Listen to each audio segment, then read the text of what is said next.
নীল আকাশে ভেসে বেড়াচ্ছে পেঁজা তুলো। আসমানি নীলের বুকে সোনালী রঙের কাস্তে হাতুড়ি। বসন্তের আকাশে গত দুদিন ধরে মেঘের আনাগোনা লেগে থাকলেও এখানে কিন্তু একেবারে রোদ ঝলমলে শরতের আকাশ। এই হলো সিপিএম ওয়েস্ট বেঙ্গল পেজের নতুন প্রোফাইল পিকচার। তাই বলে সিপিএম এর ডিসপ্লে পিকচারের ব্যাকগ্রাউন্ডে নীল সাদা। শনিবার নতুন রূপে তা আপলোড হওয়ার পর থেকেই চারিদিকে শোরগোল পড়ে গেছে। ডিপিতে যখন লালের বিন্দুমাত্র চিহ্ন নেই, তখন রং দিয়ে কিছুটা চেনা যাচ্ছে প্রোফাইলের কভার ফটো।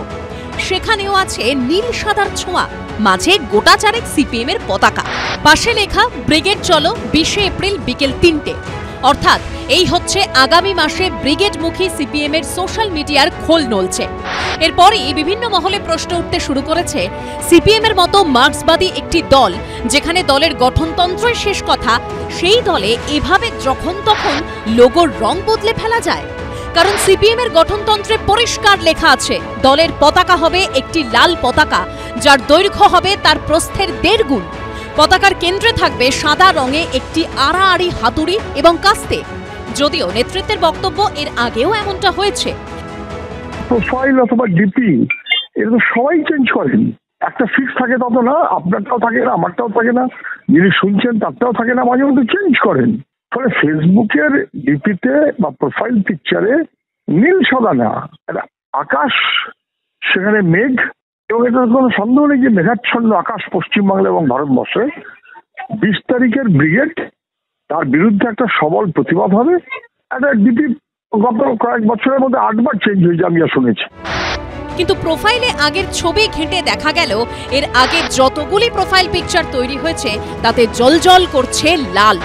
তাতে 2-1 বার হলুদ রং ব্যবহার করা হলেও নীল রং এই প্রথম।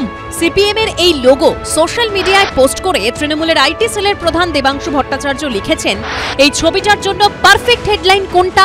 1, নীল সাদায় মিশে গেল সিপিএম, রূপমের গান ধার করে আজ নীল রঙে মিশে গেছে লাল। 2, মহাশূন্যে ভাসমান সিপিএম আজ তার অফিসিয়াল ডিসপ্লে পিকচার রিলিজ করলো। লাল করবে, নীল করবে, সবুজ করবে, হলুদ করবে, এর দায় বা দায়িত্ব কোনোটাই আমার নয়, এটা সেলিম সাহেবরা বলতে পারবেন। সুতরাং এই প্রশ্ন আমাকে না করে সেলিম সাহেবদের করলে ভালো হবে। হয়তো মনে হয়েছে যে রং পাল্টালে, মানে নীল রং আনলে জামানত জব্দ হবে না, মানে রায়গঞ্জে জামানত জব্দ হবে না, চণ্ডীতলায় জামানত জব্দ হবে না।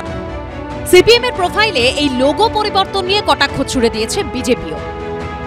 সিপিআইএম তার রং নীল করলো কিংবা হলুদ করলো, এতে পশ্চিমবঙ্গের মানুষের কিছু এসে যায় না। সিপিআইএম গৃহীত, পরীক্ষিত এবং পরিত্যক্ত। পশ্চিমবঙ্গে আগামী নির্বাচনের লড়াই তৃণমূলের সঙ্গে বিজেপির লড়াই। মাঝখানে যারা থাকবেন তারা ভোট কেটে তৃণমূলকে জেতার সাহায্য করবেন। সিপিএম সূত্রে খবর, এই প্রোফাইল দেখে দলের একটি বড় অংশ ক্ষুব্ধ। জানিয়ে দলের অভ্যন্তরে উঠতে শুরু করেছে প্রশ্ন। উজ্জ্বল মুখোপাধ্যায় ও পার্থপ্রতিম ঘোষের রিপোর্ট, এবিপি আনন্দ।